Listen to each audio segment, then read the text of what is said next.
À l'extérieur, un froid glacial se faisait ressentir. Je m'enveloppais aussitôt à l'intérieur de ma cape usée par le temps, qui ne me protégeait que très peu de la rudesse du climat.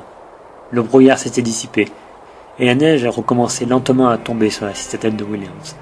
L'échafaud avait été démonté, et la place nettoyée. La foule s'était dispersée. La vie reprenait son cours dans ce monde austère.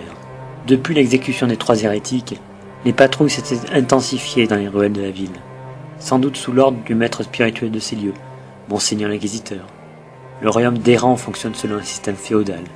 Le seigneur d'une province assujetti au roi d'Héran a pour tâche de faire appliquer sur son territoire les lois du royaume. Mais voilà, le destin voulut que le régent de la province de Williams meure d'une étrange maladie, caractérisée par des convulsions atroces. C'est ainsi que Monseigneur l'Inquisiteur, persuadé que le malin était à l'origine de ce drame, proposa d'occuper sa fonction jusqu'à ce que Guérand ait désigné un successeur. Le malin ne pouvait rien contre lui. Cela faisait maintenant près de 15 ans que Monseigneur l'Inquisiteur occupait cette fonction, le roi d'Héran ne se préoccupant que très peu du sort des habitants de cette région déserte. Seul le travail des mines l'intéressait, et pour ça, Monseigneur l'Inquisiteur parvint à satisfaire ses attentes, et dut augmenter avec habileté son rendement, aux grandes dames des habitants. Au bout de la ruelle qui conduisait à l'épervier, j'aperçus un attroupement de soldats. Ces derniers pénétrèrent en force dans la taverne, et sortirent dague au poing tous ses occupants, qu'ils enchaînèrent les uns aux autres. Le gérant, chauve, trapu, et enroulé dans un tablier crasseux, jauni par le temps, montrait son indignation.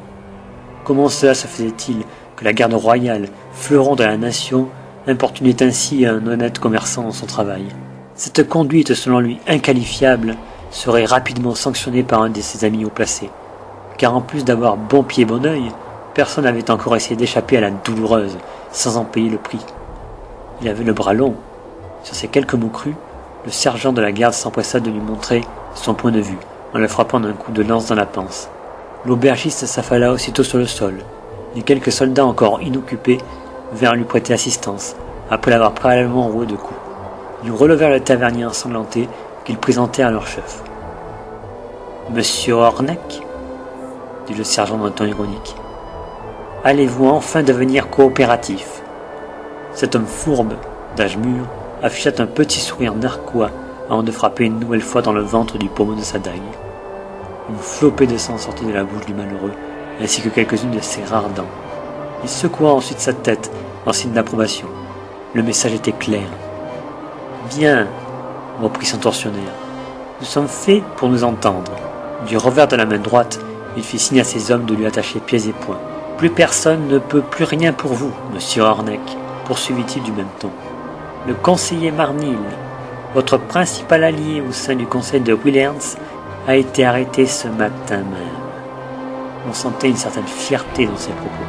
À la suite d'un bref interrogatoire, poursuivit-il mielleusement, ce traître nous a fait part de ses plans. On ressentait dans sa voix toute la haine qu'il portait en cet homme. Imaginez ma stupéfaction lorsque j'appris l'existence d'un complot contre le grand inquisiteur Morvac. À genoux. Sur ces mots, les 2 soldats empoignèrent les épaules du malheureux et le projetèrent vigoureusement au sol. « Je ne suis pas responsable du tout !» dit péniblement l'aubergiste, à demi étouffé par son propre sang. « Malheureusement pour vous, » reprit énergiquement le sergent zélé, « il a aussi avoué vous avoir chargé de trouver un homme susceptible de faire cette abomination. Dans votre milieu, ce ne doit pas être très compliqué. » Le soldat fut écœuré, en sentant l'odeur nauséabonde qui s'échappait de la taverne. Sans doute, c'est de la pitance du midi. Après avoir décalé de quelques pas, il continua nerveusement, les mains crispées dans le dos. « Je veux savoir qui est cet homme !» Sous son ordre, les 2 gardes qui l'entouraient enfoncèrent sa tête dans la neige. Une neige encore solide et coupante à ce décamp du matin. Heureusement, pensai-je, que j'ai rencontré ce nain sur ma route. Sans lui, je serais sans doute au décamp actuel en train de croupir au fond d'un cachot. « Là-haut !» cria soudainement un soldat en désignant le toit de l'auberge. Un homme tentait de s'enfuir en sautant sur le toit des maisons de la ruelle opposée. « Tirez !» ordonna leur commandant. C'est alors qu'une flopée de flèches vinrent pourfendre de part en part l'imprudent qui glissa du toit. « Quel imbécile !» pensai-je dubitatif. Sans doute encore un de ces jeunes inexpérimentés. Cela faisait près d'un 10e de quart de décamp que je l'avais remarqué, recroquevillé sur le toit. Il était aussi discret qu'un troupeau de warles.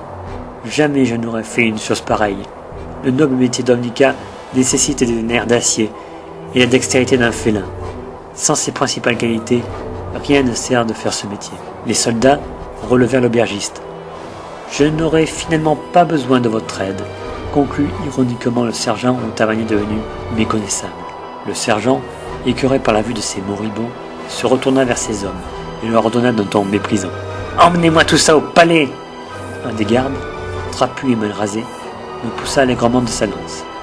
C'était sa façon à lui de montrer qu'il fallait quitter prestement les lieux. Je ne me fis pas prier pour partir de cet endroit déplorable. Les gens qui, par curiosité, étaient venus assister à la scène s'empressèrent de partir avant qu'il ne vienne à l'esprit de ce sergent fou furieux de les arrêter. Sans perdre de temps, les hommes de la sûreté vinrent calfeutrer portes et fenêtres de la taverne, clouant sur ses murs les affiches de propagande habituelles.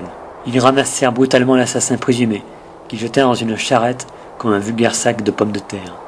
Puis, ils l'amenèrent à la grande place, où il fut pendu par les pieds, tel un gibier de potence.